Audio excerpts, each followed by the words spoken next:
அனைவருக்கும் வணக்கம். இன்று இன்பனுடைய 3வது வகுப்பு போகிறோம். முதல் நாள் பள்ளிக்கூடம். அதனால் இன்றைக்கி நாங்கள் அந்த நாட்டு கொய்யா, சிவப்பு கொய்யா இருக்குது பார்த்தீங்களா, சிவப்பு கொய்யா 1 2 3 4 கொய்யா போட்டிருக்கோம். ஒரு ரணகல்லி, மொத்தம் 5 கன்று போட்டிருக்கோம். இப்போ இன்றைக்கி 3வது வகுப்பு முதல் நாள் நிலையமாக இன்பன் போட்ட கன்று பாருங்கள். இதே போல் நீங்களும் இன்றைக்கி புது நாள் புது இது இருந்துச்சுன்னா இப்படி ஒரு கன்றுகளை வச்சு சின்ன குழந்தைங்கள ஊக்குவிப்படுத்துங்க. காட்டியா இதை அமைக்கூட மண் போடுன்னு கொஞ்சம் நல்லா மண் 2 கிட்டால் அந்த சிவப்பு மண் எடு. அந்த இருக்கு ஒரு அந்த கண்ணுக்கிட்ட மேலே லேசா மேட்டாப்பில்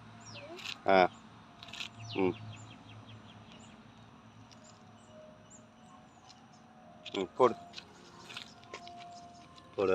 அதில் அதே தான், அது செம்மண்ணு தான்.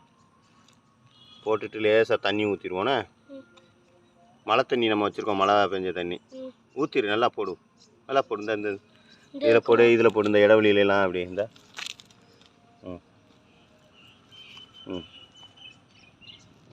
இன்னும் கொஞ்சம் மண் போடு இதில் லேசாக. போதும்.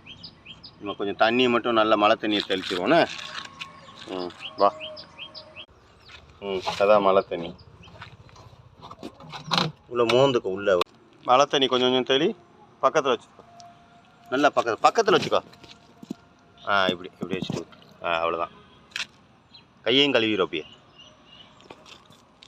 கையை கழுவிக்கோ நல்லா. அப்படிதான் ஊற்று. அது நிமிந்துடும் தன்னால். இந்த கண்ணுக்கு அதனால் ஒன்றும் இல்லை, அது சரியாக போயிடும். ஊற்றிடு, எல்லாத்தையும் ஊற்றிடு. கீழே ஊற்றிட்ட பாரு. இந்த கன்று நம்ம போட்டிருக்கோம், ஆனால் பையில் ஓட்டை போடணும் அதில். ஏன்னா தண்ணி வெளியேறதுக்கு. இந்த இதில் போடு, இதில் போடு. இந்த அதிலே போடு. கீழே போடணும், மேலே போடக்கூடாது. இந்த பக்கம் போடு, கீழே அப்பா கைக்கு போடு. இந்த பக்கத்தில் அழுத்திக்கோ. ஓட்டை போட்டால் தான் தண்ணி வெளியேறும். அப்படிதான். அமுக்கு விடு விடு, உடஞ்சுவோம். போட்டாச்சு, எடு. அவ்வளோதான். இந்த மாதிரி ஓட்டை போட்டோம்னா தண்ணி வெளியேறும். நில்லு, நான் அப்போ பிடிச்சிக்கிடுறேன், ஏன்னா கொஞ்சம் கடினமாக இருக்குது. இந்த பக்கம் ஓட்டை போடு. இங்கனுக்குள்ளே போடு போடு. அவ்வளோதான், போட்டாச்சா? கீழே சைடில் கூட போடு. ரொம்ப கீழே போடட்டலாம், சைடில் போடு. போடு, வேமா போடு. அவ்வளோதான். போதுமையா போட்டோ.